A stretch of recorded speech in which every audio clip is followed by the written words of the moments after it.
Bismillahirrahmanirrahim. Assalamualaikum warahmatullahi wabarakatuh. Alhamdulillahilladzi allafa baina qulubina fa asbahna bi ni'matihi ikhwana. Wassalatu wassalamu ala rasulillahi alladzi bittiba'i sunnatihi syarifati asbahna lil muttaqina imama. Fassalawatullahi alaihi wassalamu wa ala alihi wa sahbihi wa dzurriyyatihi wa ummatihi ila yaumil mi'ad alladzi huwa amana wa ba'd. Yang saya hormati, saya muliakan saudara-saudariku, keluargaku yang seluruhnya tanpa kecuali, semoga kita semua di pertemuan ini diberikan kebahagiaan oleh Allah Subhanahu wa taala, diberikan kesehatan, dan yang paling penting di antara sunnah itu diberikan kemampuan untuk menambah nilai-nilai kebaikan yang bisa dipersiapkan menuju Ramadan. Karena itulah kemudian beberapa ulama mengajarkan doa spesifik ketika kita berada di Sya'ban, di puncak Sya'ban. Doanya simpel tapi dalam. Allahumma barik lana fi Sya'ban wa ballighna Ramadan. Ya Allah, mohon limpahkan keberkahan kepada kami, yang dengan berkah itu kami merasa nyaman sampai ke Ramadan. Nah, apa korelasi berkah itu dengan persiapan menuju Ramadan? Berkah itu singkatnya gini, ziyadatul khair, bertambahnya dan konsistensinya satu nilai-nilai kebaikan. Jadi kalau orang terbiasa menambah value kebaikan dalam dirinya dan konsisten menjaga itu dalam etapa kehidupannya, itu dimaksudkan orang yang diberkati. Orang yang diberkahi. Kapan harta itu berkah? Ketika harta itu bisa mendorong kita untuk menggunakannya pada jalan-jalan yang baik. Dan kapan usia itu berkah? Jika usia itu bisa kita isi dengan mengerjakan segala aktivitas yang baik. Jadi berkah itu melekat pada semua bagian kehidupan kita. Kapan handphone itu berkah? Jika handphone itu digunakan pada segala aspek yang baik. Kapan status Instagram itu berkah? Ketika mengupdate hal-hal yang baik. Jadi berkah itu bisa ada di Facebook, bisa ada di YouTube, bisa ada di Instagram. Ya, tidak hanya melekat kepada aspek-aspek materialistik seperti harta yang berkah dan turunannya. Baik. Sebelum masuk Ramadan, kenapa adaptasi kebaikan ini menjadi penting? Karena banyak keistimewaan yang dibentangkan oleh Allah 24 jam dari pagi sampai malam, yang hasilnya tidak menunggu 1 bulan pun, baru semalam pun kita bisa mendapatkan itu bisa merubah keadaan manusia menjadi lebih baik dari sebelumnya. Itu keistimewaan pertama Ramadan. Jadi keberhasilan orang mendapatkan Ramadan, itu standar yang paling pokoknya dari Allah itu adalah terjadinya perubahan pada kebaikan. Karena itu sifat ujungnya takwa. Ya, disebutkan sebanyak 240 kali dalam Al-Quran, dibagi 3 segmen.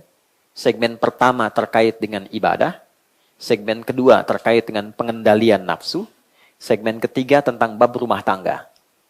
Nah, dalam aspek ibadah ini, puasa masuk ke dalam frame takwa di dalamnya. Diturunkan ayat ini di bulan Sya'ban, bukan Ramadan. Jadi perintah puasa itu ayatnya turunnya justru di bulan Sya'ban, bukan bulan Ramadan. Kalau pengen didetilkan, turunnya hari Senin di bulan ke-8 Sya'ban di tahun kedua Hijrah. Jadi periode Nabi memasuki tahun kedua tinggal di Madinah. Turunlah kemudian Quran surah kedua Al-Baqarah di ayat 183. Ya, paling kiri di atas ya, sebelah pojok. Ya ayyuhalladzina amanu kutiba alaikumus siyam kama kutiba 'alal ladzina min qablikum la'allakum. Lihat ujungnya, la'allakum tattaqun. Itu tujuan paling pokok dari pendidikan Ramadan. Singkatnya, takwa itu merubah pribadi kita menjadi lebih baik. Dan cabang kebaikannya nanti 3. Baik hubungan dengan Allah, baik menata diri kita, Dan baik hubungan sosial kita. Sifatnya nanti ada dengan keluarga, dengan tetangga, dengan hewan, bahkan tumbuhan. Itu tingkat tertinggi takwa. Jadi diharapkan dengan pelatihan Ramadan ini, ya nanti bukan berapa banyak sholat yang ditunaikan. Berapa banyak kita bisa menghatamkan. Tapi dari sekian ayat yang dibaca, sekian sholat yang ditunaikan, berapa yang merubah kita menjadi pribadi yang lebih baik. Itu standarnya. Dan itu parameter Allah yang langsung berikan. Ya. Itu poin pertama. Yang paling penting dari itu, kata tattaqun itu dibuka dengan la'allakum. Diawali dengan la'allakum. Lihat ujungnya. La'allakum tattaqun. Di gramatikal bahasa Arab, la'alla itu masuk dalam kategori harfut taraji. Huruf yang digunakan untuk mengungkap satu harapan yang sangat didambakan, tapi tidak mungkin diraih kecuali dengan kesungguhan. Oke? Huruf yang digunakan untuk mengungkap satu harapan yang sangat didambakan. Siapa di antara kita yang tidak ingin jadi orang baik? Siapa di antara kita yang tidak ingin dinilai oleh Allah sebagai orang baik? Siapa di antara kita yang tidak ingin dinilai sebagai suami yang baik? Istri yang baik? Anak yang baik? Tetangga yang baik? Bukan tetangga masa gitu, kan? Dan seterusnya. Nah, poin ini ketika kita hadirkan berarti kan hal yang sangat didambakan. Dan kita sekarang butuh orang baik. Yang pintar banyak, tapi isiannya kan kebaikan. Ya, pintar tanpa baik jadi masalah. Ya kan? Bodoh tidak baik, bencana. Karena itu, ketika harapan ini begitu didambakan, tapi tetap tidak bisa diraih kecuali dengan kesungguhan. Artinya, maaf, tidak semua orang yang mendapatkan Ramadan itu bisa mendapatkan takwa. Kecuali dengan kesungguhan. Saya mulai dari sini dulu. Bismillah. Tidak semua orang yang mendapati Ramadan, ya kan? Bisa mendapatkan takwa, spirit perubahan untuk menjadi pribadi yang lebih baik, kecuali orang yang sungguh-sungguh, yang serius dalam menjalaninya. Jadi, serius, sungguh-sungguh. Ya. Dan bagi kita orang Indonesia, ini sebetulnya bagian dari implementasi dasar kebangsaan kenegaraan kita. Karena standar kita itu berketuhanan di Indonesia, standarnya takwa. Teman-teman boleh lihat. Misal, di ketentaraan itu ada Sabta Marga. Itu ada 7. Yang ketiganya itu ada takwa. Kami Ksatria Indonesia yang bertakwa pada Tuhan Yang Maha Esa, menegakkan kejujuran, kebenaran, dan keadilan. Ketika seragam coklat digunakan oleh teman-teman di kepolisian, itu ada tribrata. Nomor 1-nya takwa. Kami Polisi Negara Kesatuan Indonesia yang beriman dan bertakwa pada Tuhan Yang Maha Esa. Ketika kita memasukkan anak kita semua ke sekolah, itu Undang-Undang Pendidikan Sisdiknas, misal nomor 20 tahun 2003, itu mengikat dengan takwa. Dibuka pasal menimbang misalnya, poin B, poin kedua. Undang-Undang Dasar 1945 mengamanatkan pada pemerintah untuk mengusahakan dan menyelenggarakan satu sistem pendidikan nasional yang meningkatkan keimanan dan ketakwaan pada Tuhan Yang Maha Esa serta akhlak mulia. Jadi kecerdasan itu datang setelah punya sifat kebaikan. Ya, orang tua kita tidak menginginkan di negeri ini ada orang cerdas tapi tidak baik. Di standar dasarnya itu baik dulu, kebaikan itulah yang mendorong sifat intelektual itu diolah menjadi baik. Karena akal itu tidak bisa memutuskan. Akal yang sehat itu hanya merumuskan. Akal nggak punya keputusan. Jadi sifat akal itu hanya mengkonstruksikan pikiran supaya diperintahkan kepada fisik untuk segera dieksekusi. Ya, yang memberikan perintah itu agar rumusan cepat dilakukan itu adalah qalbu kita, jiwa kita. Di sini perintahnya. Ya. Akal merumuskan saja. Jadi akal tidak punya perintah. Dia sifatnya formulasi saja. Nah, yang memberikan perintah itu di sini. Di sini ada 2. Ada nafsu, nama lainnya fujur. Ada takwa. Keduanya sempurna disebutkan oleh Allah di Quran surah 91 ayat 7 sampai 10. Wa nafsi wa ma sawwaha. Aku telah sempurna ciptakan jiwa manusia dengan 2 karakternya yang berlawanan. Fa alhamaha fujuraha wa taqwaha. Maka di dalam diri manusia itu terdapat dua potensi. Ya, yang satu katalis bagi yang baik, ya, kan harus jadi lawan katalis itu. Jadi yang baiknya takwa, lawannya fujur. Nama lain fujur itu nafsu. Takwa terkait nafsu disebutkan 115 kali dalam Al-Quran. Nafsu disebutkan 115 kali. Yang mensupport takwa, malaikat disebutkan 88 kali. Yang memprovokasi nafsu, setan disebutkan 88 kali. Sempurna dari sudut bilangannya. Jadi saya mau katakan bahwa takwa itu kebutuhan dasar kita sebagai manusia. Itu poin utamanya. Jadi saat diciptakan, memang Allah menciptakan kita sebagai orang baik. Makanya salah satu namanya ins. Disebutkan 18 kali dalam Al-Quran. Kita punya 5 nama. Satu, bashar, kemampuan untuk memanage nafsu, disebutkan 35 kali dalam Al-Quran. Itu nama pertama untuk kita. Kedua, ada insan, terkait totalitas aktivitas kita. Jadi teman-teman kalau ingin mengkaji, bikin kurikulum kegiatan, dari bangun sampai tidur lagi, keluarkan kata insan dalam Al-Quran. Disebutkan sebanyak 65 kali. Kemudian kalau kita ingin melacak genealogi kita sampai ke Nabi Adam, dan belajar dari miniasi kehidupan beliau yang dilatih oleh Allah di surga sebelum turun di bumi, cari kata Bani Adam. Disebutkan 7 kali dalam Al-Quran. Kalau kita ingin belajar sifat sosial kita, yang tidak mungkin hidup sendiri, cara bersikap pada istri bagaimana, istri ke suami bagaimana, harmoni itu ditata seperti apa di rumah tangga, dengan tetangga bagaimana, sampai sifat yang lebih luas lagi, cari kata nas dalam Al-Quran. Setidaknya 240 kali disebutkan dalam Al-Quran. Tapi kalau kita ingin memahami tentang karakter diri kita saat diciptakan, kata dasarnya ins. Seringkali dipasangkan dengan jin untuk menunjukkan makna paradoks. 18 kali disebutkan dalam Al-Quran. Ins, al-ins. Ya ma'syaral jinni wal ins. Wa ma khalaqtul jinna wal ins. Itu maknanya langsung berlawanan. Jadi kalau jin, semua kata dalam bahasa Arab yang dibuka dengan jim dan nun itu pasti tersembunyi. Ya, jim dan nun. Kan? Contoh, janin. Kenapa disebut janin? Karena tersembunyi dalam rahim seorang ibu. Oke? Jin disebut jin karena fitrahnya tersembunyi. Dia tidak nampak. Jadi kalau ada jin melakukan penampakan, itu jin sedang punya masalah. Ya. Apalagi manusia yang cari penampakan jin. Nah, itu pasti konslet itu. Ya. Nah, jin sifatnya tersembunyi, dia nggak boleh tampak. Ya, lain dengan manusia, lawannya ins. Ini itu tampak, terlihat. Karena eksistensi kita itu bisa hadir dengan penampakan kita. Jadi kalau ada suami pulang ke rumah, senang sembunyi-sembunyi, ya kan? Dia tahu pintu depan, dia lewat jendela, ini menunjukkan dia sedang, bukan jadi jin ya, bukan saya yang bilang ya. Dia sedang punya masalah.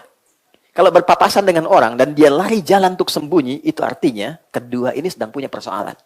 Gampangnya begitu. Karena fitrahnya tampak. Ya. Jannah, surga. Kenapa disebut jannah, surga itu? Karena sekarang belum tampak. Nanti setelah tampak, baru terlihat. Oke? Sifat kedua itu, jin itu kasar. Kasar. Makanya jarang ada orang kemasukan jin jadi lembut. Itu kayaknya susah ditemukan. Permisi Ustadz, mau ikut pengajian, sedang kemasukan jin, rasanya mustahil gitu ya. Ya, kalau dia tidak meracau, dia mengacau kan? Oke? Nah, lawannya ins itu lembut. Ins itu halus, lembut. Lembut, halus. Turunannya Anas, Anis itu lembut. Tuturnya lembut, karakternya lembut, baik itu ins, dari kata ins. Jadi kita itu saat dicipta itu pribadinya lembut. Pernah nggak ada bayi baru lahir sudah mencela ibunya? Nggak ada kan? Kenapa mama melahirkan saya? Nggak ada. Dan sifat lembut itu menjadikan aura menyebar pada orang sekitarannya. Sehingga dari rahim siapapun kita bisa memuji dan menggendongnya. Anak siapapun. Senang, nyaman, baik. Itu yang dimaksud Quran surah ke-17 ayat 70. وَلَقَدْ كَرَّمْنَا بَنِي آدَمَ وَحَمَلْنَاهُمْ فِي الْبَرِّ وَالْبَحْرِ وَرَزَقْنَاهُمْ مِنَ الطَّيِّبَاتِ وَفَضَّلْنَاهُمْ عَلَى كَثِيرٍ مِمَّنْ خَلَقْنَا تَفْضِيلًا. Paham? Tidak. Oke, Quran surat 17 ayat 70. Dan aku pastikan, kata Allah, tidak aku ciptakan satu pun anak cucu Adam. Kecuali dia membawa bawaan fitrah yang baik. Jadi kita ini terlahir sebagai orang baik. Ya, karena itu dijaga supaya seluruh bagian tubuh ini tetap baik. supaya tampil terhormat. Jadi kita diciptakan terhormat, dijagalah kehormatan ini oleh Allah. Hormat itu yang menjaganya, hukum menjaga supaya terhormat disebut haram. Dari kata hurmah diserap ke dalam bahasa Indonesia menjadi hormat. Itu dari bahasa Arab. Hurmah, penjagaannya disebut haram. Haram itu diturunkan sebagai hukum, bukan ingin membatasi kita asalnya, tapi ingin menjaga kita supaya tetap dalam kehormatannya. Kenapa lisan tidak boleh mencela? Karena saat mencela akan runtuh kehormatannya. Nggak percaya silahkan, Mas Primus pulang sini, celah orang tuh. Ya, kehormatan kita runtuh, karena itu dijaga oleh Allah, jaga supaya terhormat. Pandangan dijaga, ya, kaki dijaga, supaya apa? Dibuat hukum haram, haram mencela, haram menyakiti, haram bikin hoax. Karena bukan hanya menyakiti orang, saat dilakukan menjadi turun kehormatannya. Ya, bahkan nanti ada, maaf sekali, ada kesalahan, dosa-dosa, yang itu saat dikerjakan, kehormatan itu berdampak pada bagian keluarganya. Contoh, paling gampang korupsi misalnya. Ya, saya sering katakan begini, ya, di berbagai kesempatan, tolong kalau ada provokasi dari setan, mengajak untuk korupsi, mencuri, menyogok sejenis apapun, jangan hanya pikirkan diri sendiri. Pikirkan anak yang sedang sekolah. Pikirkan istri yang sedang di rumah. Karena ketika seorang ayah berbuat, itu nanti dampaknya bisa ditanggung anak. Bapak yang korupsi, anak yang dibully. Nah, itu mesti kenal. Jadi nanti ada runtutan dosa-dosa. Nanti dari 7 yang berbahaya. Sab'ul mubiqat. Jenis setannya ada 9. Mungkin lain waktu Mas Dimas kita ngaji fikih setan ya. Belum pernah ada kan? Ya kan? Malaikat kan tahu kan? Tapi setan nggak pernah tahu. Pintu surga tahu, pintu neraka nggak pernah tahu. Tapi kalau kita selalu tahu jalan yang lurus, yang baik, kita tidak pernah tahu kapan di mana ada lubang-lubang yang membuat terpeleset. Nah, kembali ke sini. Ins, itu ada kelembutan, kehalusan. Yang menjaga itu sampai kita tumbuh, itu takwa tadi. Nah, itulah nuklea kehidupan kita itu, nukleusnya di situ, di sifat takwa. Ini yang mempertahankan karakter fitrah kita sampai kita pulang. Karena itulah dipaksa kita untuk selalu menjaga sifat takwa. Jaga, itu potensi dirimu yang terbaik. Kamu jadi baik, aku sudah ciptakan engkau sebagai pribadi yang baik. Tugasmu menjaga itu sampai kamu pulang baik. Tutup hidupmu, menutup sampai akhir disebut khatimah. Ditutup yang baik disebut husnul khatimah. Karena itulah kita lahir dalam keadaan baik, thayyibah, ditutup dengan husnul khatimah. Dan Allah berikan pancaran cahaya yang menjaga semua bagian tubuh kita agar tetap sesuai dengan fitrahnya saat diciptakan. Dalam keadaan yang baik, itu dengan sifat takwa. Ini poinnya. Itulah sebabnya, kenapa dalam latihan kehidupan seringkali kita temukan turunan dari pancaran takwa ini. Gimana mengimplementasikan takwa? Kan pertanyaan sederhananya begini, ya Allah, Engkau ciptakan aku sebagai pribadi yang baik.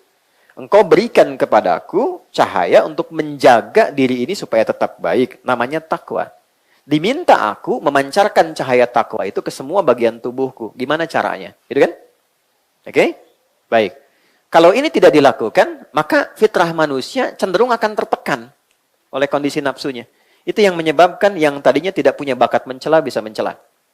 Yang tidak punya bakat menghina bisa menghina. Yang tidak punya bakat merendahkan bisa merendahkan. Karena itu untuk mengikis itu semua, takwanya mesti kita naikkan. Itulah sebabnya semua menu-menu takwa, karena itu ada bagian pada roh kita, di jiwa kita, maka semua hidangan roh itu sumbernya Allah langsung yang berikan. Quran surah ke-17 di ayat ke-85. Yas'alunaka 'anir ruh, qulir ruhu min amri rabbi, wa ma utitum minal ilmi illa qalila. Mereka banyak bertanya kepadamu Muhammad, bahkan melakukan riset, penelitian tentang hakikat roh. Ada beberapa riset di luar itu yang ingin menguji. Bahkan ada yang sekarat ditutup ya pakai peti kaca itu untuk dideteksi bagaimana rohnya keluar. Tetap tidak bisa didapatkan informasi spesifiknya. Karena statement yang Allah tegaskan di awal, ini urusanku. Ini prerogatifku. Artinya semua yang terkait dengan kebutuhan roh, itu semua bersumber dari siapa? Allah. Ingat, sebelum kita melangkah lebih jauh, saya kuatkan dulu pondasi berfikirnya. Kita disebut manusia ketika memiliki 3 unsur. Tolong dicek ya, kira-kira siang ini 3 ini masih ada nggak? Kalau satu tidak ada, kita kehilangan kemanusiaan kita. Mas Bilar cek nanti ya. Masih ada nggak nih? Satu di antara tiga nih. Ya. Satu, ada fisiknya. Dia. Awas. Oke? Aman ya. Bahasa Arabnya jism fisik tuh. Semua yang terkait dengan kebutuhan fisik disebut jasmani. Ya, jasmani itu dari bahasa Arab. Segala yang terkait dengan fisik. Jasmani. Oke, tuh. Izinkan saya mengamati, aman ya. Oke. Kedua, ada akalnya. Ini untuk membedakan dengan hewan. Akal. Sekarang hari apa? Sabtu ya. 1 tambah 1 berapa? 2. Aman berarti ya. Karena hewan tak mungkin ya bisa berhitung. Baik. 3, ini. Ada rohnya. Ini disebut aklani yang terkait dengan kebutuhan akal. Ini disebut rohani. Oke? Spiritual question, intellectual intelligentsia atau intellectual question, kemudian ini physical ya, question. Balik sini. Pelan-pelan. Disebut manusia kalau 3 ini seutuhnya ada. Kalau ia fisik dan akal saja, rohnya tidak ada, maka dia menjadi mayat. Meninggal. Selesai ya? Oke. Makanya digambarkan pulangnya itu tenang. Tenang itu bahasa Arabnya sukun. Sukun, tenang. Makanya dulu ada orang Jepang yang bikin Dragon Ball yang kemarin satunya meninggal itu ya. Ya. Itu kalau Son Goku mengkamehameha Piccolo dan mati, kan ada bulatan di atasnya gitu ya. Nah, itu secara fitrah memang muncul. Ya, sukun, pengen tenang gitu pulangnya. Nah, itu selesai. Kalau dia, fisiknya ada, roh ada, akal tidak ada. Ini hewan. Hewan tidak berakal. Tapi kalau fisik tidak ada, akal ada, roh ada. Ini gentayangan. Ya kan? Sate 200 tusuk gitu ya. Ini persoalan tuh. Nah, ini gambaran disebut manusia. Tapi poinnya adalah Allah menginginkan manusia seutuhnya menjadi sehat dan baik. Karena itu, kebutuhan fisik mesti dipenuhi. Maka turunlah ayat-ayat pemenuhan kebutuhan fisik. Contoh, Quran surah kedua Al-Baqarah di ayat 168. Paling kanan sebelah bawah. Ya ayyuhan nasu kulu mimma fil ardi halalan thayyiba. Hei semua manusia tanpa kecuali. Jadi mengikat hukum, lintas keyakinan. Walaupun imannya kuat, tetap menjaga fisik itu mesti dilakukan. Kata Allah, hei semua manusia, kalian silahkan berikhtiar, bekerja untuk bisa makan. Makan kebutuhan pokok. Untuk apa? Fisik. Tidak makan, bisa lemah, sakit, meninggal. Lebih dari itu, jangan lupa, bukan hanya fisik. Tapi akal pun mesti diberikan kebutuhannya, nutrisinya. Karena itu disebut aklani. Untuk apa? Meringankan tugas fisik. Semakin kuat dan pintar akalnya, semakin ringan tugas fisiknya. S1 dengan S2, itu pekerjaannya pasti lebih berat S1. S2 lebih ringan. S3 lebih ringan lagi. Jadi semakin banyak ilmu walaupun tanpa gelar, itu meringankan tugas fisik. Karena itulah turun ayat-ayat yang memenuhi kebutuhan intelektual kita. Bahkan ayat pertama turun bunyinya, Iqra, diminta baca. Lalu diminta riset, afala yanzuruna ilal ibili kaifa khuliqat. Silahkan di bidang perhewanan, riset. Langit dan bumi, inna fi khalqis samawati wal ardi wa ikhtilafil laili wan nahari la ayatin liulil albab. Siapa ulul albab itu? Alladzina yadhkuruna Allaha qiyaman wa qu'udan wa 'ala junubihim wa yatafakkaruna fi khalqis samawati wal ard. Orang yang senang meriset berbagai hal bahkan di langit dan di bumi. Itu sifat standar orang Islam sejak bangun tidur. Jadi kita itu orang Islam menariknya oleh Nabi diminta sejak bangun tidur memfungsikan akal kita secara sempurna untuk menyiapkan agenda harian kita dari sejak bangun tidur. Itu ada di Sunan Abu Daud, nomor hadis 1367, riwayatnya sahabat Ibnu Abbas radhiyallahu taala anhuma. Itulah sebabnya kenapa sholat pertama disebut subuh. Dari kata asbah. Artinya orang yang sudah siap dengan agenda yang akan dia kerjakan. Jadi orang Islam tuh kalau bangun, dia sudah jelas jam 7 mau kerjakan apa. Jam 8 mau lakukan apa? Jam 12 ada di mana? Terukur hidupnya. Menjadi muslim itu pasti pintar. Tidak ada catatan sejarah yang menunjukkan orang-orang bahkan di era Nabi menjadi Islam itu kehilangan intelektualitasnya. Tidak ada. Semua bertambah pintar. Ya, teman-teman yang akhwat, yang perempuan, kenal nggak dengan Abdullah bin Mas'ud? Kalau kenal saya pulang ya. Kenal. Oke. Itu ada sahabat Nabi, Abdullah bin Mas'ud, menguasai bahasa Persia cuma dalam 3 hari setelah masuk Islam. Ya, Abdurrahman bin Auf itu jadi pintar di ilmu manajemen setelah masuk Islam. Valuasi dari aset yang ditinggalkan, itu saya pernah riset, dan serius risetnya diuji 15 profesor, itu mendapatkan hasil 72.000 triliun. Setelah masuk Islam. Jadi semua aspek. Meningkat kepintarannya itu. Bilal tidak pernah cemburu dengan hartanya Utsman. Sepeninggal Nabi, itu pernah ditawari posisi hakim agung. Tapi beliau menolak dengan kejeniusannya itu. Karena apa? Sudah menyimpulkan bahwa saya pilih passion saya itu di tenaga. Utsman ibadah dengan harta, Ali dengan ilmunya, Abu Bakar dengan kedudukannya. Saya pilih tenaga. Ketika saya adzan, Allahu Akbar, Nabi komen, langsung saya like. Saya subscribe itu kan. Apa komen Nabi? Saya dengar suara tapak kaki Bilal di surga. Saya adzan aja udah ke surga. Ngapain saya keras kerja kayak Utsman katanya. Tapi Utsman kan pilih passion yang lain. Ya kan? Beliau pilih menggunakan hartanya. Tapi singkatnya berubah kadar intelektualnya. Jadi Islam itu ada ayat tentang riset. Ada ayat tentang analisis pasca kejadian. Sebelum kejadian. Minimal baca. Jadi kalau ada orang mengaku muslim. Sehari nggak baca. Itu rendah kadar keislamannya. Kita itu umat riset, umat baca. Ya. Tapi juga mesti seimbang. Maaf, mesti seimbang. Intelektual diisi, jasmani diisi, rohnya diisi. Kalau enggak gelisah. Dan ini yang paling bahaya. Orang sepintar apapun, hartanya banyak, fisiknya bagus, hatinya tidak mendapatkan nutrisinya, kegelisahan tinggi, ujung-ujungnya nanam cabai, Pak. Ya. Ngapain kumpulin harta banyak-banyak kalau cuma buat akhirnya pergi ke daerah, nanam kangkung, nanam cabai, hanya untuk memenuhi kebutuhan rohnya saja. Ya, saya tanya sama teman-teman nih, maaf saya yang sering ke perempuan ya, karena ini babnya bab perempuan. Ya, teman-teman yang perempuan, kalau di rumah tangga itu yang diharapkan rumah tangga yang apa? Oke, sakinah, mawaddah, rahmah. Pertanyaan saya, kenapa sakinah didahulukan sebelum mawaddah? Mawaddah itu apa? Loh kan, pengen samara tapi nggak pernah dikaji gitu kan. Mawaddah itu dari kata maddah.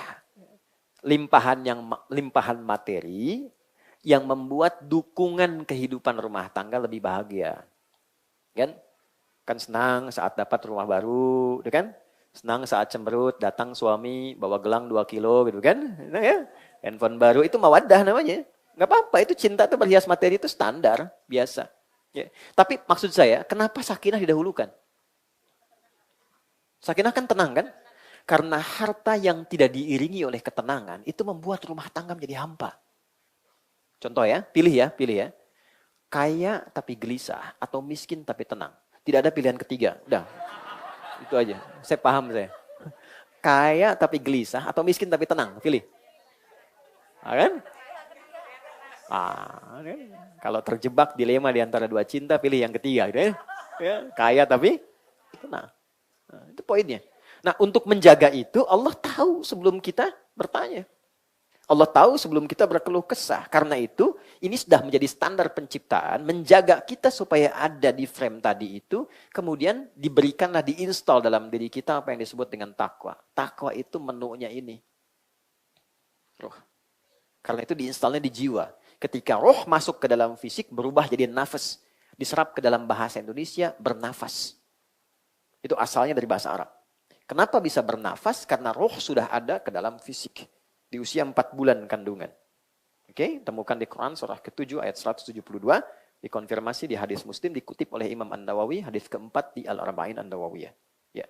Oke, secara cepatnya. Jadi setiap diminta tingkatkan takwa. Dan kita dievaluasi para ikhwan, lelaki, ayah, siapapun posisi kita, apapun itu. Setiap Jumat kan kita Jumatan kan? Masih ingat gak? Kan ada 5 pilar khutbah itu. 5 rukun khutbah. Di antara yang 5 ini, selalu khatib harus berpesan tentang takwa kepada jamaah. Kalau enggak, gugur khutbahnya. Bayang gak? Ada 5 pilar, rukun khutbah itu 5. Satu di antara 5 itu adalah tausiah takwa. Mengingatkan jamaah untuk mengecek, muhasabah, evaluasi standar takwanya setiap pekan sampai Jumat itu keadaannya bagaimana. Ya. Maka ketika khatib mengatakan, ya ayyuhalladzina amanu taqullaha haqqa tuqatih. Wahai jamaah semua yang merasa beriman, coba cek diri kita. Takwa kita sudah sampai mana? Bahasa kitanya begitu. Anda posisinya apa? Sebagai anak, apa wujud takwanya kepada ibu dan ayahnya? Anda sebagai suami, wujud takwanya membimbing istri, menyayanginya bagaimana? Sebagai ayah, wujud takwa menyayangi anak seperti apa? Sebagai tetangga, itu dalam sekali. Cuma satu kalimat. Makanya ada ulama yang cuma menyampaikan pesan takwa, tutup khutbah. Karena jamaahnya sudah ngerti, baru disebutkan, hei orang-orang yang akan dihisab. Sampai di mana engkau menjaga takwamu sampai Jumat ini? Ketika engkau pulang hari ini, bagaimana pertanggungjawabanmu di hadapan Allah? Nangis, selesai. Barakallahu li walakum. Sudah. Gitu. Jadi ketika disebutkan kata takwa, itu sebetulnya standar evaluatif. Setiap pekan untuk kita. Yang merubah kita jadi orang baik. Itulah pada akhirnya membuat kita berdoa. Supaya pancarannya ada untuk istri, ada untuk keluarga, ada untuk ibu yang sudah wafat, yang masih hadir. Pribadi sempurna. Nah, latihannya apa? Supaya mendukung kita lebih baik, maka dibuatlah oleh Allah menu-menu takwa yang secara singkat namanya disebut dengan ibadah.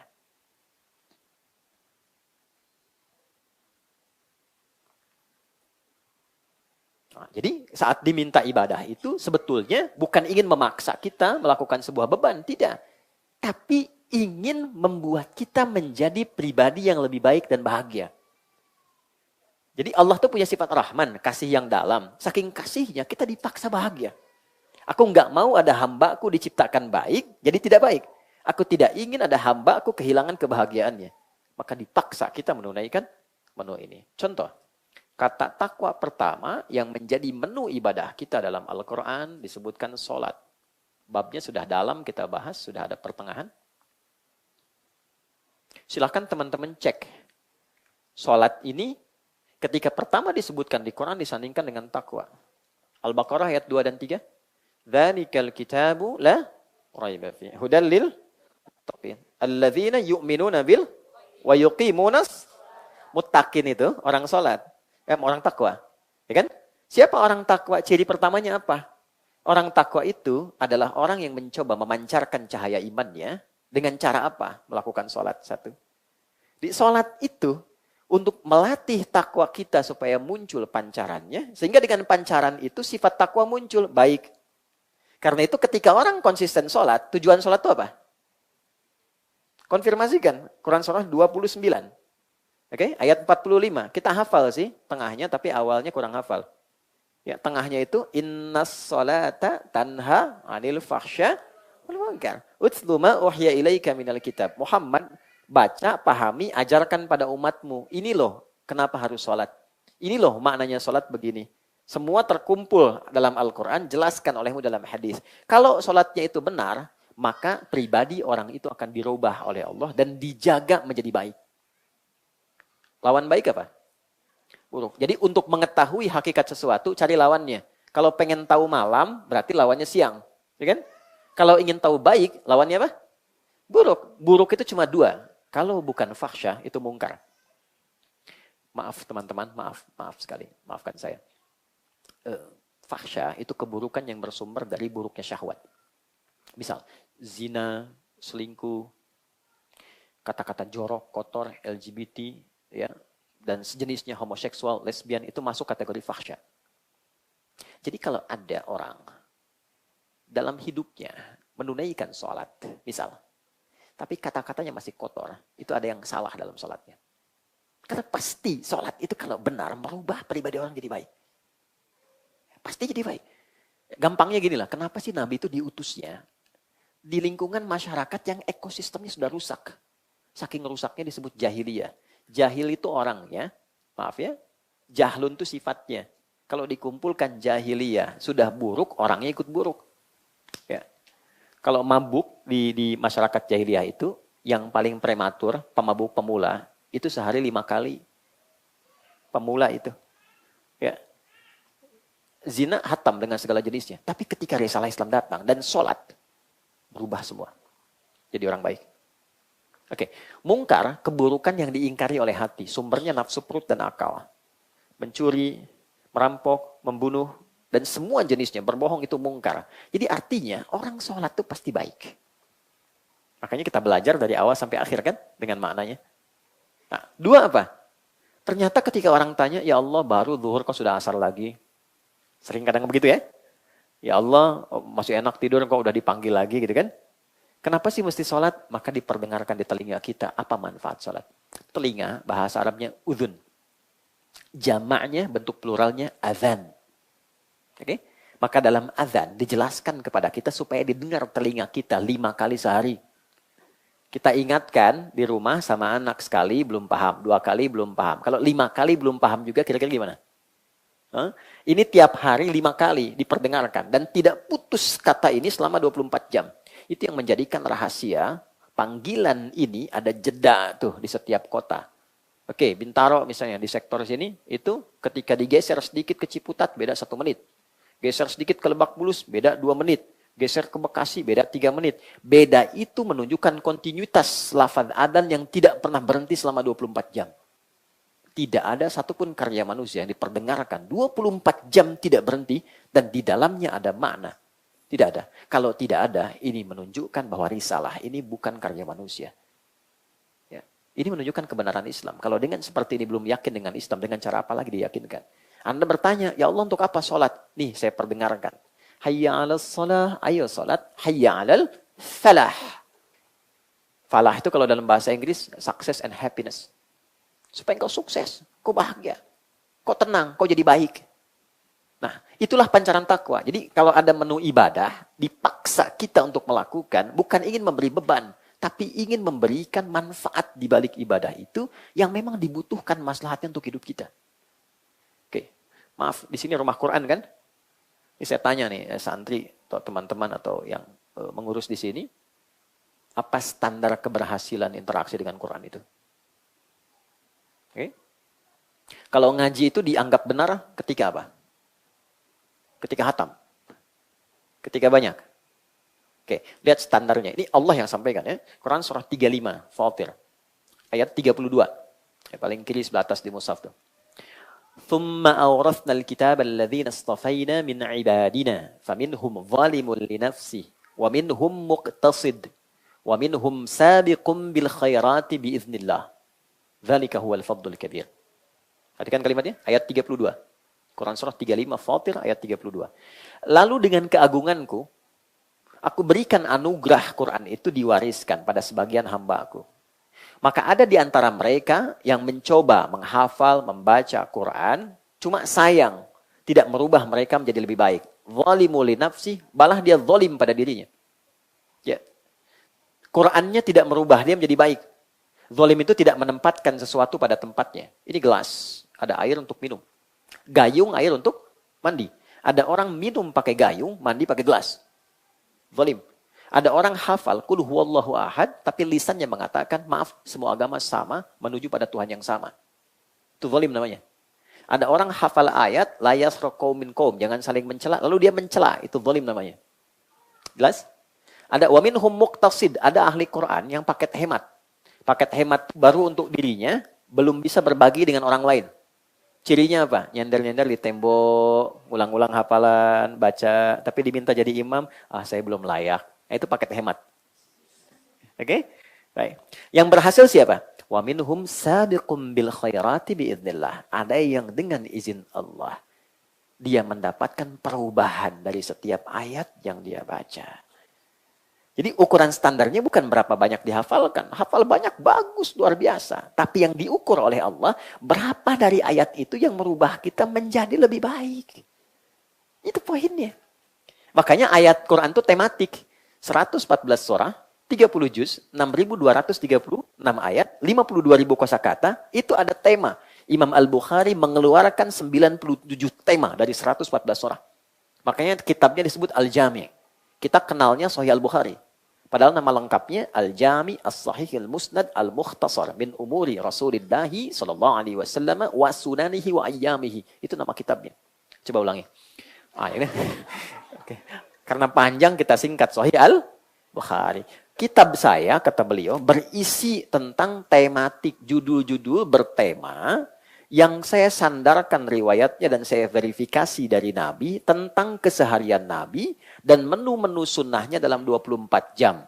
Dikeluarkanlah ayatnya di Quran, dibagi 97 topik. Setiap topik, ayat Quran dulu, hadisnya, kesimpulannya apa. Contoh, teman-teman selalu bertanya, Ustadz iman saya suka naik turun. Kalau naik semangat, kalau turun lemah. Gimana cara naikkan nggak turun-turun? Buka topik kedua, kita boleh iman. 57 hadis.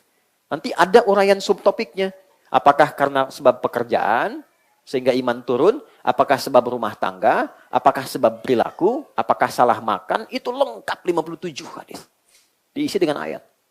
Menunya begitu. Jadi ngaji Quran dulu itu, para sahabat komentarnya selalu begini. Kami itu jarang ngaji melampaui 10 ayat. 5 ayat paling standar, paling banyak 10 ayat. Setelah mampu memahami, mengamalkan, baru kami tambah. Umar bin Khattab hafal Al-Baqarah itu kurang lebih hampir 20 tahun.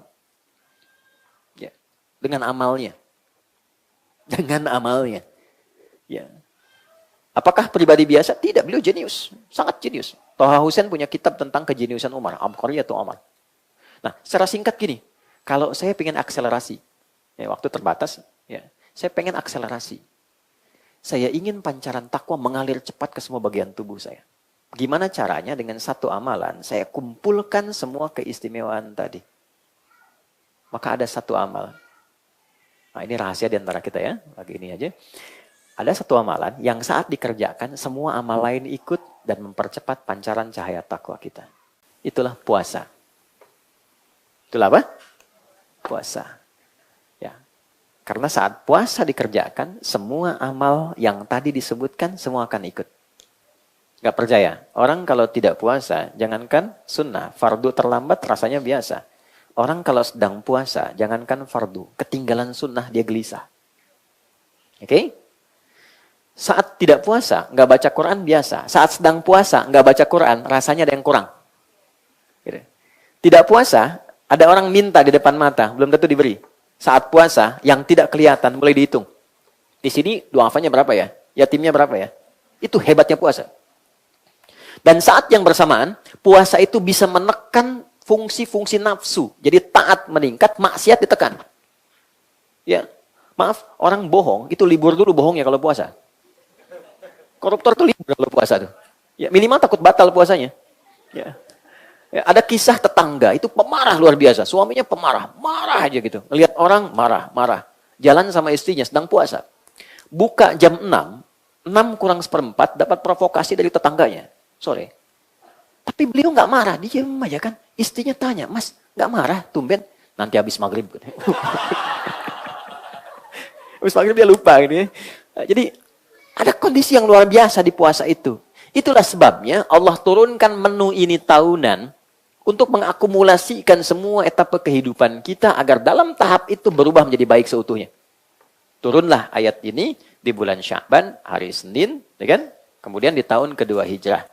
Dan dikumpulkan dalam satu jenis puasa yang sifatnya wajib. Supaya apa? Semua kita wajib baik dan wajib kembali dalam keadaan yang terbaik. Disinilah kita bahas, tidak semua sayangnya yang masuk ke Ramadan ini berubah menjadi baik kecuali yang serius. Nah, bagaimana cara kita serius memasuki Ramadan sehingga berhasil sesuai dengan standar yang Allah sampaikan? Itulah inti materi yang akan kita bahas. Jadi yang tadi itu pembukaan, mukaddimah. Kita belum mulai. Ini intinya. Kita belum mulai, tenang ya. Insya Allah. Oke. Bismillah. Saya izin hapus sebentar ya. Mudah-mudahan berkah pembahasan kita ya. Insya Allah. Amin. Ya, tinggal amin aja. Saya yang datang, nyampaikan, nulis sendiri, hapus sendiri. Masya Allah, luar biasa. Enggak apa-apa. Ini bercanda ya, bercanda. Insya Allah. Oke, yuk kita mulai. Sudah? Kita mulai tentang persiapan memasuki Ramadan, khususnya di akhir-akhir bulan Sya'ban. Sekarang sudah tanggal berapa, teman-teman? 28. 28 ya, besok 29. Gampangnya begini, kalau ada sidang isbat berarti tanggal 29. Oke? Baik, sekarang 28, besok 29. Besok nanti ada sidang isbat. Sudah? Baik. Saya akan memulai dulu dengan satu hadis standar dulu. Gimana Nabi mempersiapkan diri sebelum masuk ke Ramadan. Hadisnya riwayat Muslim, Imam Muslim, nomor hadis 2357, 2357, yang meriwayatkannya sahabat Usamah bin Zaid. Secara singkat, sahabat Usamah ini satu kali mengamati Nabi melakukan satu perilaku khusus di bulan Sya'ban. Di sahabat ini senang mengamati Nabi, apa yang dikerjakan diikutin gitu. Ya. Secara singkatnya, beliau mengatakan begini, ya Rasulullah ya kama qala, lam araka tasumu kama tasumu Sya'ban. Saya itu mengamati Anda tidak pernah menunaikan kebiasaan puasa sebanyak bulan Sya'ban. Kenapa gitu? Baik, cepat Nabi langsung jawab begini. Dzalika asy-syahrul ladzi yaghfulu 'anhu an-nas baina Rajab wa Ramadan. Itu bulan istimewa, dia punya keistimewaan letaknya antara Rajab dan Ramadan. Baik, sekarang kita gali sebentar ya. Orang ini sudah tahu kalau Sya'ban ini antara Rajab dengan Ramadan. Sudah paham? Kenapa Nabi sebutkan lagi letaknya? Nah, pendalaman di ilmu hadis memberikan kesan begini. Biasanya orang kalau sudah masuk Rajab, perhatiannya tinggi.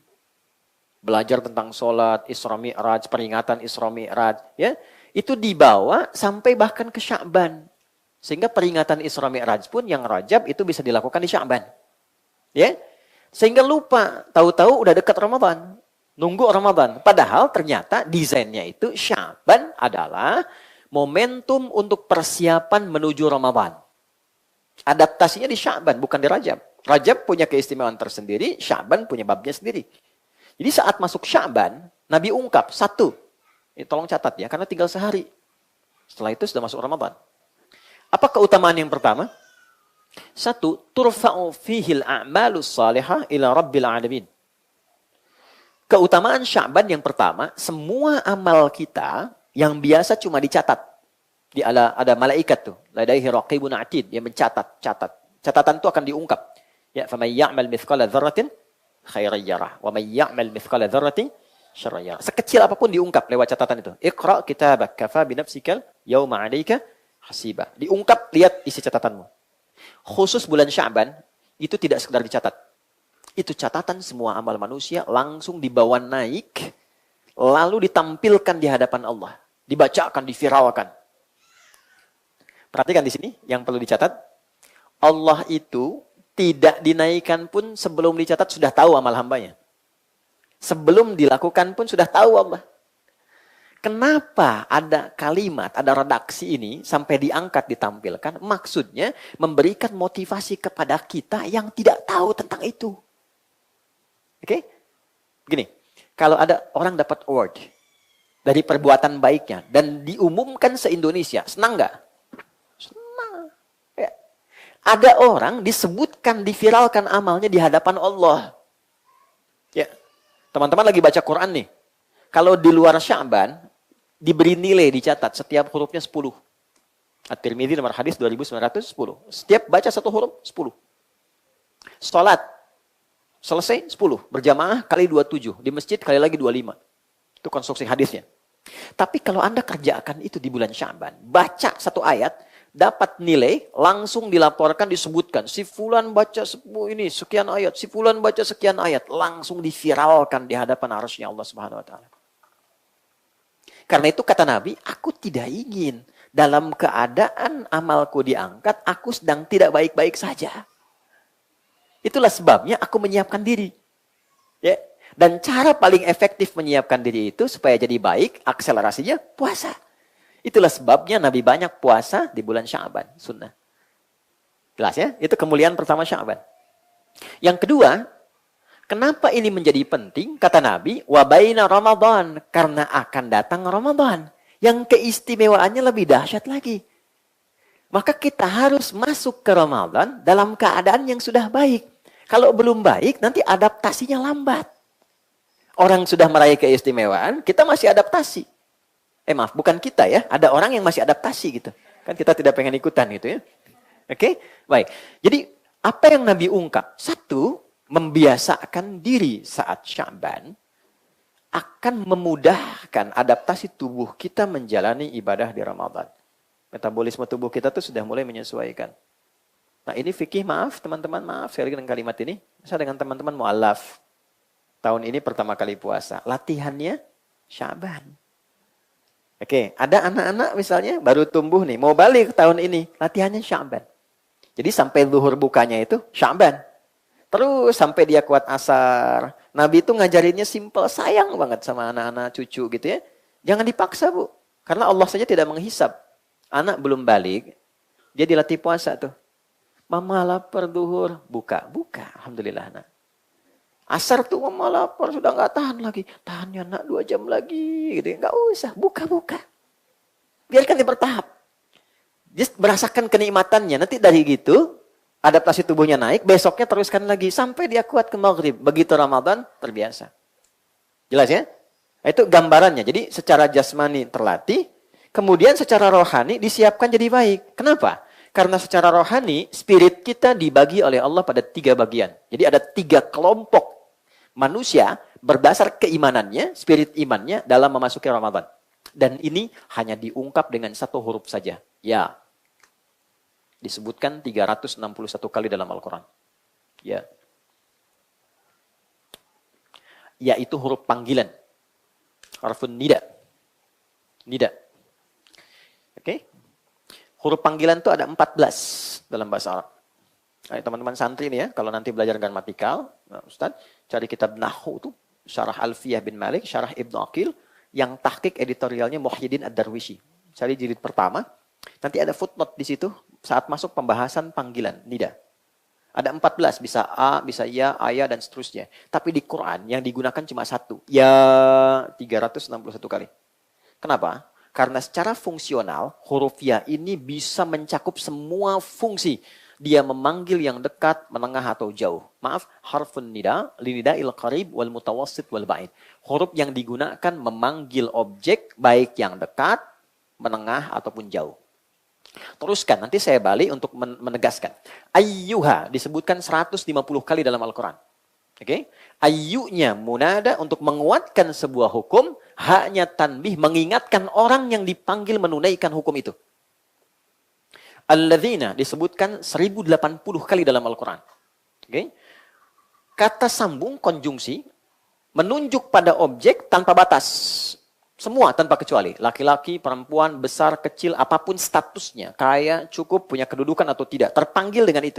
Dan disatukan dengan iman. Jadi kalau kita buka ayat puasa ini, yang turun tadi di bulan Sya'ban, ya, baik, di hari Senin tadi, tahun 2 Hijrah. Ya ayyuhalladzina amanu, kurang lebih tafsirnya begini. Hei semua pemilik iman. Yang aku mengetahui bahwa kadar imanmu itu berbeda-beda. Ada yang tipis sehingga jauh jaraknya dariku. Ada yang menengah sehingga standar saja denganku. Ada yang kuat sehingga begitu dekat denganku. Aku ingatkan ya, aku tegaskan, aku akan berikan anugerah satu ibadah yang dengan itu yang jauh akan dekat, yang menengah semakin mendekat, dan yang dekat semakin lekat denganku. Jadi orang-orang yang mengatakan beriman saat akan masuk Ramadan, oleh Allah dibagi 3 golongan. Ada yang imannya masih tipis, cirinya jauh dari Allah. Cara ngukur iman gini, standarnya ada di Quran surah 8 ayat kedua. Jadi kalau siang ini kita pengen ngukur, tadi kan ukuran manusia sudah ya. Sekarang kita ngukur imannya ada di level mana. Ya, keripik ada levelnya, iman ada levelnya. Ya, ada iman, oke? Apa ukurannya? Quran surah 8 Al-Anfal ayat 2. Di situ pakai innama, adatul hasri, huruf pembatas. Innamal mu'minuna. Sungguh orang beriman itu ciri standarnya sebagai berikut kata Allah. Idza dzukirallahu, kalau disebutkan nama Allah, didengar oleh telinganya, wajilat qulubuhum. Maka ada konfirmasi getaran dalam hatinya. Oke? Itu getarannya beda tuh. Diperdengarkan nama Allah, tadi didengar oleh telinga, telinga itu uzun, jamaknya adzan. Maka setiap hari 5 kali diperdengarkan nama Allah untuk mengonfirmasi getaran iman kita. Ada nggak? Oke? Allahu Akbar, Allahu Akbar. Nah itu pasti kalau iman ada getaran di hati, ada konfirmasi. Ya Allah sudah adzan, pernah begitu? Ya. Nah kalau nggak punya itu nggak akan ada. Getarannya beda dengan getaran kasih sayang, cinta. Getaran di jalan ada pelanggaran melihat polisi gitu kan, ada getaran juga kan. Lain. Nah, ini getaran iman tuh beda, unik dia, unik. Allahu Akbar, Allahu Akbar. Ada. Nah, pendalamannya di Quran surah ke-4 ayat 103. Di ujungnya tuh, inna salata kanat 'alal mu'minina kitaban mawquta. Bahasa terjemahan bebasnya itu, ya, fa idza qadaytumus salata, ya, fadhkurullaha qiyaman wa qu'udan wa 'ala junubikum fa idza ma'nantum fa aqimus shalah innas salata kanat 'alal mu'minina kitaban mawquta. Lihat ujung ayatnya, terjemah bebasnya begini. Orang beriman itu pasti sadar waktu sholat. Oke? Telah ditetapkan oleh Allah kewajiban waktunya. Nah, orang beriman itu tahu waktu sholat. Tapi menyikapi sifat tahunya ada 3. Allahu Akbar, Allahu Akbar. Subuh jam berapa teman-teman? 4.42, 4.48, 4.45. Terjadi perbedaan pendapat tentang waktu sholat subuh. Ini menunjukkan Anda dari daerah yang berbeda-beda. Ya, alhamdulillah bisa kumpul di sini ya. Semoga Allah berkahi. Oke, kita ambil 4.45. Allahu Akbar, Allahu Akbar, jam 4.45. Begitu dipanggil, kita langsung atau Anda langsung sadar, ya Allah sudah adzan, saya siap-siap. Begitu dipanggil, saat dipanggil siap-siap. Itu imannya standar. Standar. Ya. Yang penting masih bisa bikin berdiri kan? Standar. Ya, 4.45. Allahu Akbar, Allahu Akbar. Bangun, wudhu, siap-siap sholat. Iman stand. Nah, teman-teman kerja, ada syuting, ada pekerjaan, jam 7. Terus Anda datang jam 7, standar nggak? Standar. Teman-teman kuliah, misalnya masuk jam 7, datang jam 7, standar nggak? Kalau Anda datang jam 6, hebat. Kalau datang jam 3 ke kampus, terlaluan. Belum dibuka, udah di situ. Kan? Baik. Oke, 4.45 dipanggil, jam 3 sudah bangun. Itu imannya tinggi, dekat dia dengan Allah. Saya pengen sebelum mengerjakan yang wajib, saya siap. Maka warming up dulu dia. Tahajud, istighfar, supaya subuhnya optimal. Itu iman kuat. Ya, tapi ada juga generasi atau kondisi yang menunjukkan realitas sebaliknya. 4.45 dipanggil, 5.44 dia baru sadar gitu. Ya, gitu. Nah, ini tipis. Nah, ini sebelum masuk Ramadan, kondisi ini akan ditemukan. Nanti ketika iman disandingkan dengan puasa, kutiba alaikumus. Nah, menyikapi puasa itu, standar iman itu berlaku.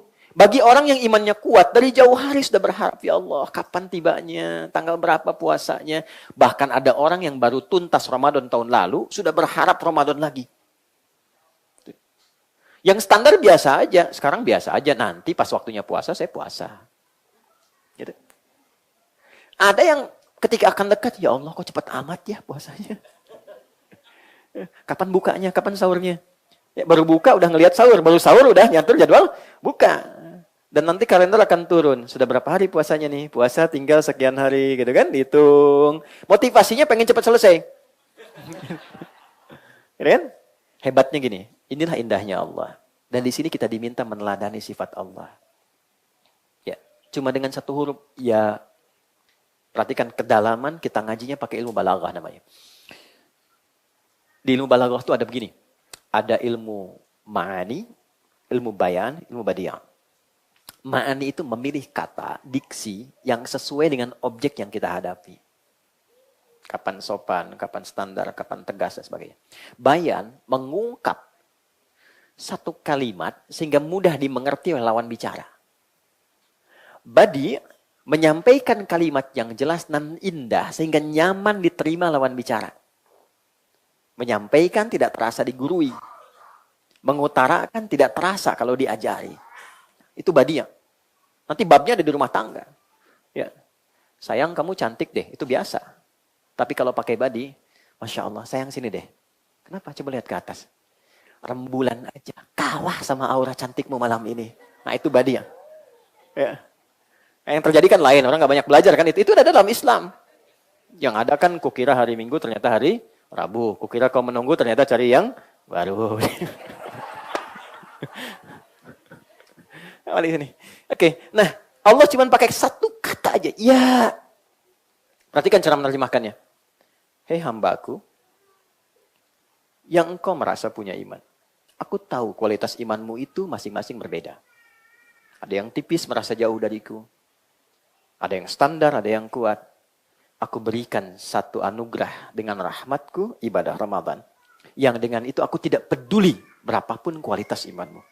Yang lemah, aku akan naikkan standarnya sehingga menjadi kuat. Yang menengah semakin lekat, yang dekat semakin mendekat. Itulah anugerah yang Allah berikan di pembuka ayat di awal Ramadan. Jadi awal Ramadan, Allah berikan modal ke semua manusia yang beriman, semuanya semangat menunaikan ibadah Ramadan. Awal Ramadan, catat. Pembuktiannya nanti lihat. Nanti malam pertama puasa, masjid manapun penuh. Awal Ramadan, catat itu. Nih. Awal. Yang nggak pernah ke masjid, bisa sab pertama tuh. Maaf, tapi jangan disimpulkan demikian ya. Itu contoh saja. Yang nggak pernah pegang mushaf bisa khataman. Ya, awal Ramadan semua semangat. Cuma kalau kita tidak siapkan persiapan yang Nabi hadirkan sejak Sya'ban, nanti modal yang Allah berikan tidak bisa dijaga sampai akhir. Ini yang menunjukkan dan selalu melahirkan kisah klasik setiap Ramadan datang.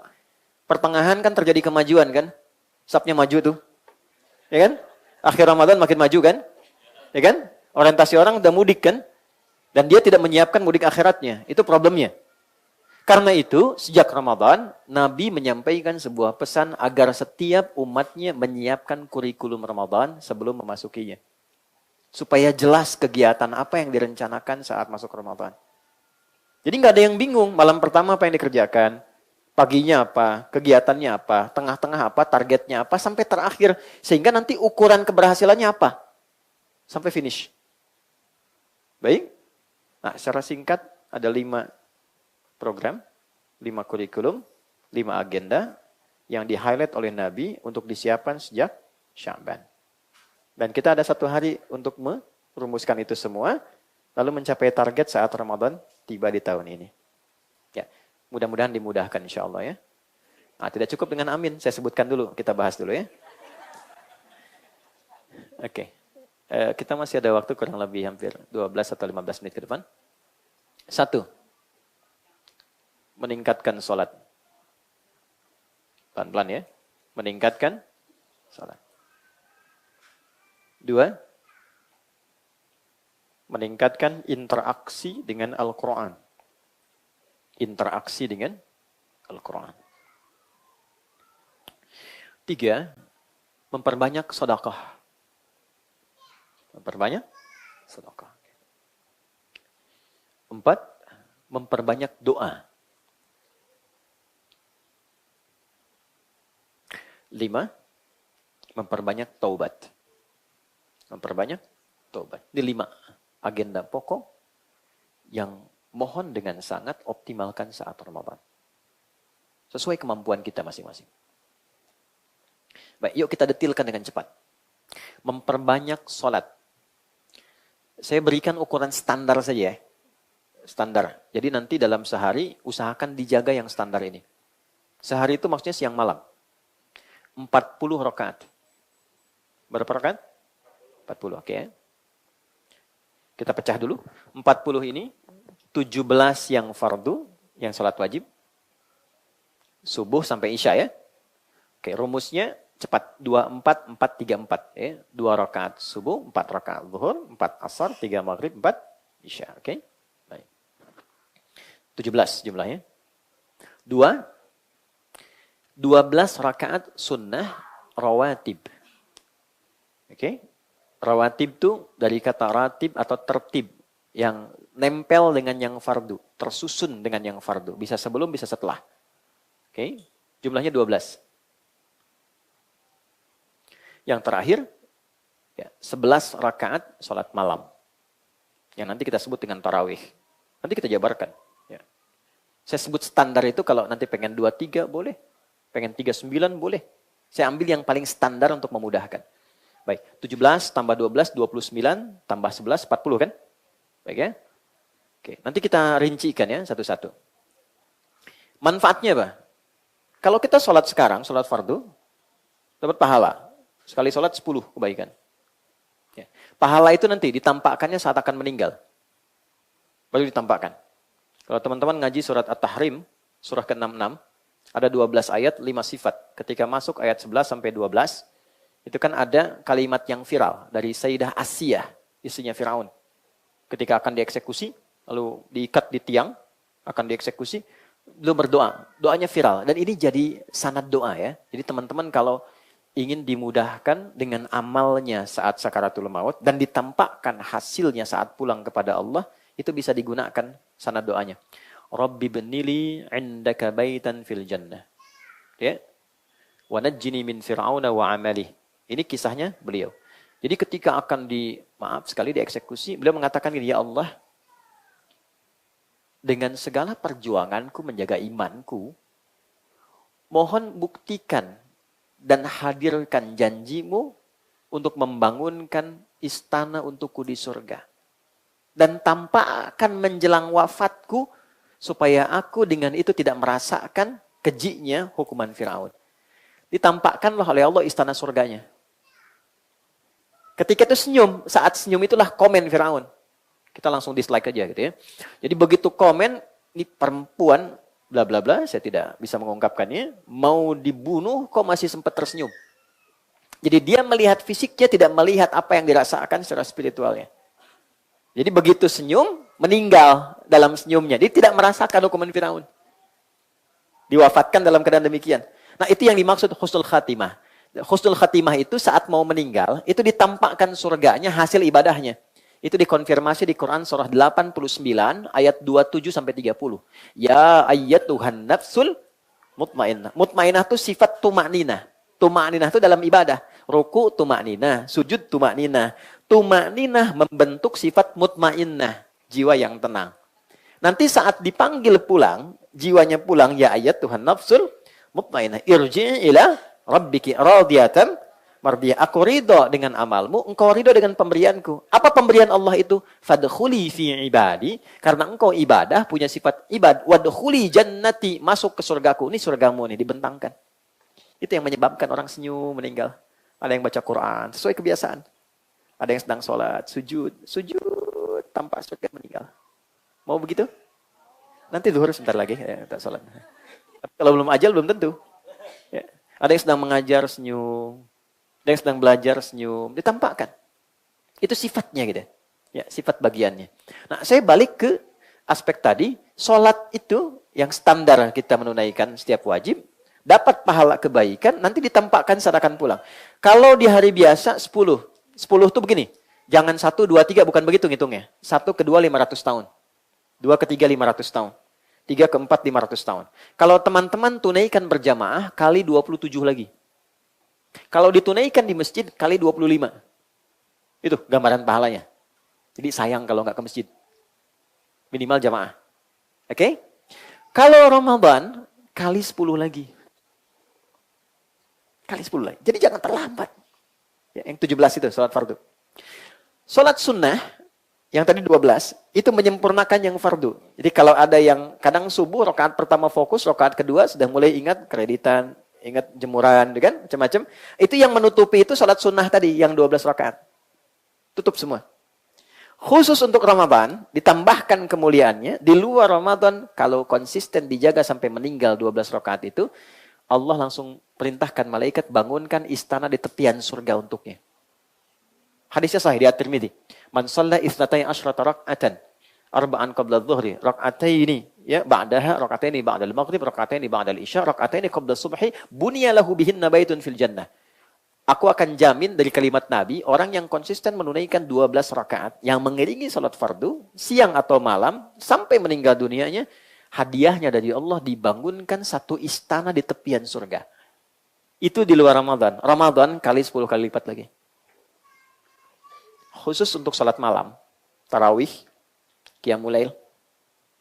Inilah keutamaan yang paling banyak. Untuk itu izin saya detilkan di sini. Memanfaatkan waktu yang kurang lebih kita ada 5 menit sampai ke zuhur. Teman-teman, salat malam itu. Begitu diputuskan besok Ramadan, malamnya kan tarawih ya. Dimulailah paket Ramadan. Orang menduga Ramadan itu mulainya saat puasanya. Ternyata Allah langsung declare Ramadan itu satu paket siang dan malam. Dimulai malamnya. Malamnya sholat, siangnya puasa. Jadi kalau ada, bukan kita ya, ada orang puasa, malamnya nggak sholat, puasanya sah. Dia nggak sholat tarawih, dia tidak mendapatkan kesempurnaan Ramadan. Apa dalilnya? Al-Baqarah ayat 187. Di ujung ayatnya. Thumma atimmus siyama ilal lail. Ya uhilla lakum laylatas siyami rafathu ila nisaikum hunna libasul lakum wa antum libasul lahunna alimallahu annakum kuntum takhtanuna anfusakum fataba alaikum fal'ana bashiruhunna. Itu kan? Kemudian wabtaghu ma kataballahu lakum wa kulu washrabu hatta yatabayyana lakumul khaytul abyadu minal khaytil aswadi minal fajr. Thumma atimmus siyama ilal lail. Sempurnakan puasa itu sampai Anda mengerjakan ibadah yang ada di malam harinya. Gitu. Kan puasa sampai maghrib kan? Ya, awas jangan terlampau soleh ya, karena ada yang memahami ayat ini sampai isya. Bukan, puasanya sampai maghrib, ba'da isyanya amalan sholat malam. Jadi tarawih itu sepaket. Nah, keutamaan tarawih, dan itu amal pertama di Ramadan, kalau kita baru menunaikan saja salam 2 rakaat dan mengerjakan apa yang Nabi tunjukkan, semua dosa yang pernah dilakukan gugur seketika. Semua. Catat ini, semua dosanya gugur. Tapi saya klarifikasi dulu ya, catatan ini penting. Kecuali utang. Utang tetap dibayar. Tidak lunas ya. Ya, ini catatan ulama hadis. Catatan ulama hadis. Jadi kalau ngaji hadis ini ada catatan khusus di situ. Yang digugurkan adalah dosa bukan utang. Kata para ulama tuh. Ya, jadi jangan disimpulkan dan Anda tidak usah terlalu dramatis. Akhi, ya Allah aja menggugurkan dosa, masa Anda nggak bisa menggugurkan utang deh. Oke, yuk kita mulai. Yang kita bahas namanya 2 teknisnya, 3 aja. Yang ketiga doanya. Masih ada waktu? Masih ya? Insya Allah, sebentar ya. 1, apa namanya? Salat apa? Oke. Namanya itu sebetulnya dari Nabi itu isyaratnya qiyam Ramadan. Qiyam Ramadan. Dalilnya apa? Al-Bukhari nomor hadis 37. Al-Bukhari nomor hadis 37. Di hadis Muslim nomor hadis 759. Oke, penyampai riwayatnya sahabat Abu Hurairah radhiyallahu taala anhu. Bunyi hadisnya, kama qala Nabi sallallahu alaihi wasallam, "Man qama Ramadhana imanan wa ihtisaban, ghufira lahu ma taqaddama min dhanbi." Man siapapun, teman-teman, kalau ada kata man itu sifatnya personal, tapi dibuka secara general. Cara menyikapinya, posisikan kalimat itu untuk kita secara personal, dipersonifikasikan. Misal gini, saya baca hadis itu, man qama ramadhana. Saya yang baca, rasakan Rasul itu berbicara pada kita. Hei Adi Hidayat. Jelas ya? Kembalikan ke diri kita. Siapapun. Saya kurang sepakat dengan terjemahan barang siapa. Ya, saya sampai sekarang mencari itu barang punya siapa, nggak ketemu gitu. Ya, saya lebih enak dengan siapapun. Siapapun yang menunaikan qiyam Ramadan. Oke? Salatnya disebut qiyam Ramadan. Qama Ramadhana. Qama itu derivasi. Ya, nanti turunan dari sini ada aqama, yuqimu, iqamatan, yuqimuna, aqimu. Artinya, menunaikan dengan sempurna sesuai kemampuan. Lebih simpel lagi, serius, sungguh-sungguh. Jadi maksud Nabi, kalau mengerjakan sholat ini, qiyam Ramadan ini, tolong kerjakan dengan serius. Jangan banyak bercanda. Tolong kerjakan dengan sungguh-sungguh. Bagaimana caranya? Teruskan. Man qama Ramadhana. Siapa yang menunaikan ibadah sholat di malam Ramadan dengan sungguh-sungguh. Jadi sholat ini khusus hanya Ramadan saja. Di luar Ramadan nggak ada sifatnya. Apa jenis kesungguhannya? Imanan. Dia lakukan sepenuh imannya. Ikhlas. Niatnya hanya lillah. Karena Allah. Oke. Penting ini kita elaborasi sedikit. Kenapa ada kata imanan, keikhlasan? Karena nanti motif orang menunaikan sholat ini bisa jadi 3 bagian. Hadis Nabi di Al-Bukhari nomor hadis yang pertama.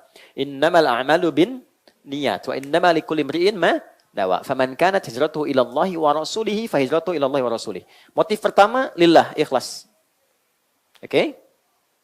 Motif kedua, lidunya yusibuha. Karena motif duniawi. Ya, ada orang datang gitu kan ke situ sambil ketemuan yuk, sambil jualan. Oke? Update status. Hari ke-13 ceklik malam ini di Istiqlal. Gitu ya, hanya untuk menunjukkan saja. Oke, pelan-pelan kita kurangi itu. Kalau ingin menginformasikan berbagi sah, bergantung pada niat kita. Atau motif ketiga, modus. Awi mar'atin yankihuha. Cari jodoh. Cari peluang gitu. Inti peluang. Bisa terjadi. Gitu ya. Oke, saya agak cepat saja. Dari 3 ini intinya, jaga betul niatkan karena Allah. Siapapun imamnya. Kalau memang nasibnya dapat ke situ bagus, alhamdulillah. Kurang bagus, ya alhamdulillah, tidak apa-apa. Nanti cari yang lain. Jangan keluar kata-kata yang kurang bagus. Wahtisaban, ini poin utamanya. Dan dia melakukan itu sambil mengevaluasi diri. Tadi. Jadi maaf ya teman-teman, dari mulai takbir sampai salam, coba hadirkan aura evaluasi diri. Sujud pertama, minta ampun sama Allah. Selama ini banyak salah, banyak dosa, banyak telat sholat, padahal pengen masuk surga, pengen husnul khatimah, nangis kita. Kedua, ingat ayah ibu. Minta ampun sama Allah, belum berbakti, bahkan belum minta maaf, ada yang sudah meninggal, belum minta maaf. Dan seterusnya. Sujud selanjutnya pada sama istri, istri ke suami, kemudian ke anak, ke tetangga, dan sampai merasakan aura itu. Nah sekarang saya ajarkan doa, ini yang menggugurkan dosanya. Begitu auranya dapat kita dengan keikhlasan dan kehusyuan, ghufira lahu ma taqaddama min dzambi, berpotensi semua dosanya gugur. Sayyidah Aisyah tanya, perhatikan kalimatnya, ya Rasulullah, ara'aita in alimtu ayya lailatul qadri ma aqulu.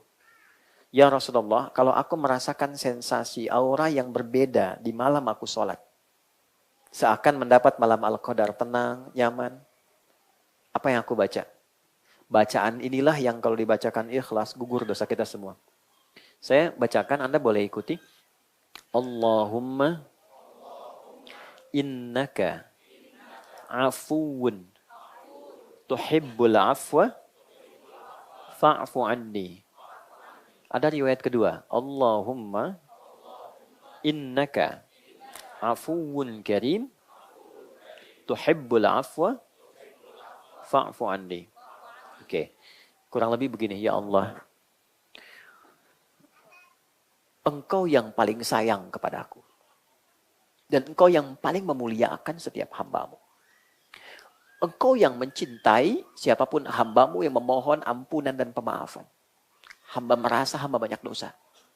Hamba mohon ampuni hamba ya Allah. Hamba salah.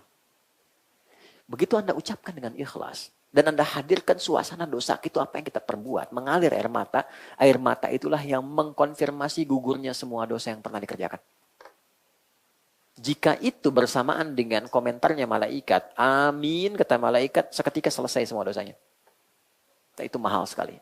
Itu hanya didapatkan khusus bulan Ramadan. Jadi nggak sembarangan. Allah sudah kasih nikmat awalnya supaya semua orang berubah. Cuma kadang esensinya nggak kita dapatkan. Itu poinnya. Karena itu jadilah dampaknya ke hati tenang. Sesuatu yang dikerjakan memberikan dampak ke hati tenang, di hati itu ada roh. Maka pekerjaan yang membuat hati tenang namanya tarwihah.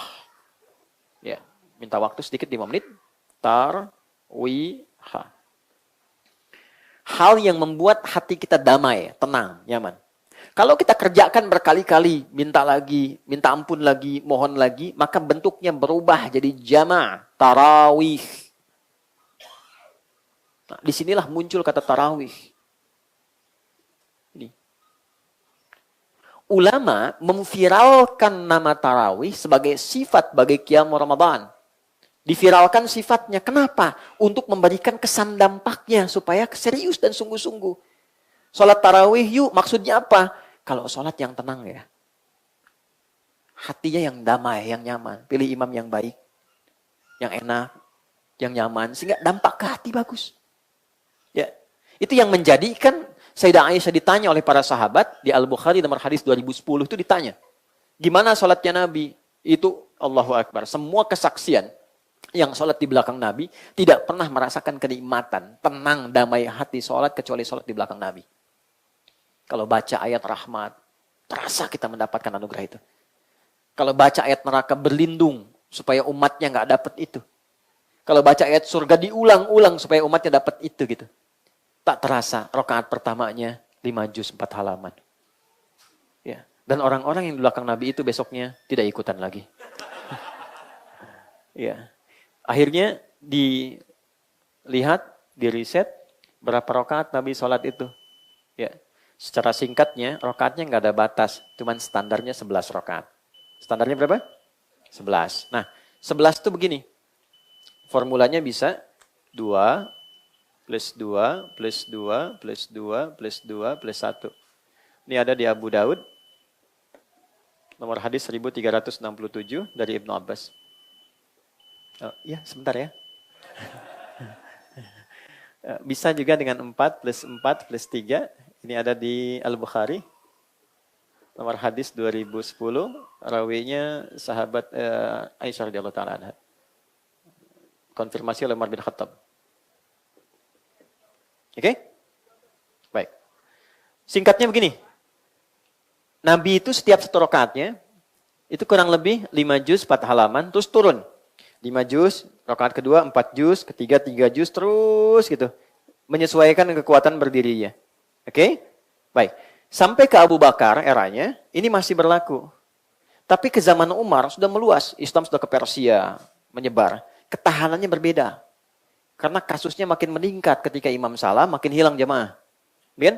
Maka Umar dengan kejeniusannya melihat peluang di satu hadis yang diriwayatkan oleh anaknya sendiri. Itu ada di hadis Muslim nomor hadis 749 dari Ibnu Umar. Salatul laili mathna mathna wa idza khasya ahadakumul fajra falyutir rakatan wahidah. Salat malam itu yang penting kata Nabi, tunaikan 2 rakaat supaya nyaman, tenang, enggak ada batas. Kalau khawatir fajar tiba, segera tutup 1 rakaat. Jadi enggak ada batas asalnya. Tarawih itu. Silahkan mau 40, mau 39 dengan witir, ya silahkan. Umar jenius. Gimana caranya? Berdirinya nggak terlampau lelah, tapi bacaannya kualitasnya mendekati kualitas Nabi. Akhirnya oleh beliau, yang tadi 11 ini, yang setiap 1 rakaatnya itu lumayan, 5 juz dibagi 2. Supaya ini dipecah 2, 1 pecah 2. Yang 5 dibagi 2, 2,5, 2,5, gitu kan? Nanti begitu 4 bagi 2 lagi, 3 bagi 2 lagi. Akhirnya gampangnya begini, jadikan kali 2 aja ini untuk menjaga kualitas bacaan Nabi, tambah rakaat tapi bacaan tetap sama. 11 kali 2 berapa? 22, plus tutup witirnya 1, 23. Inilah asalnya 23 rakaat. Jadi motivasi awalnya untuk menjaga bacaannya Nabi. Masih banyak. Nanti yang kalau sudah semakin gak tahan, dia tambah rakaat. Makanya di Madinah ada yang 37, 39. Jadi motivasinya, saya pengen mendekati Nabi, pengen diikutin. Yang penting banyak ikut. Jadi intinya adalah, silahkan. Mau 11 boleh, 23 boleh. Dan gak ada kaitan sama NU Muhammadiyah. Kamu berapa? 11 Muhammadiyah ya. Gak ada hubungan. Oke? Baik, jadi yang penting jaga, jangan sampai yang 11 rakaat hampir 1 jam, yang 23 7 menit. Lokbar. Nah, kita tidak boleh juga mencela, hanya kita mengoreksi diri bahwa ini rasa-rasanya kurang tepat dengan kualifikasi ini. Ya, jangan juga 11, madnya panjang tapi ayatnya sedikit. Saya tutup sekalian, sholat di pesantren, pertama masuk pesantren di Garut, itu junior, imamnya senior, tingkat tinggi paling akhir, kelas 6. Membaca madnya sempurna, 6 harakat setiap berhenti. Kan boleh 3 cara. Bismillahirrahmanirrahim. Alhamdulillahirrabbilalamin. Ar-Rahmanirrahim. Itu namanya hadar, bacaan cepat 2 harakat. Boleh pertengahan, tawasit. Ya. Bismillahirrahmanirrahim. Alhamdulillahirrabbilalamin. Ar-Rahmanir-Rahim. Itu 4 harakat. Yang paling panjang tiwal itu 6. Bismillahirrahmanirrahim. Alhamdulillahirrabbilalamin. Itu imamnya baca yang paling panjang. Suaranya keras. Begitu waladhdallin yang dibaca Yasin. Wah celaka saya bilang nih, baru masuk pesantren udah dapet ini.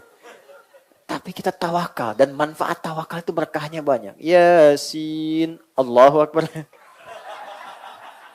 Alhamdulillah selamat saya.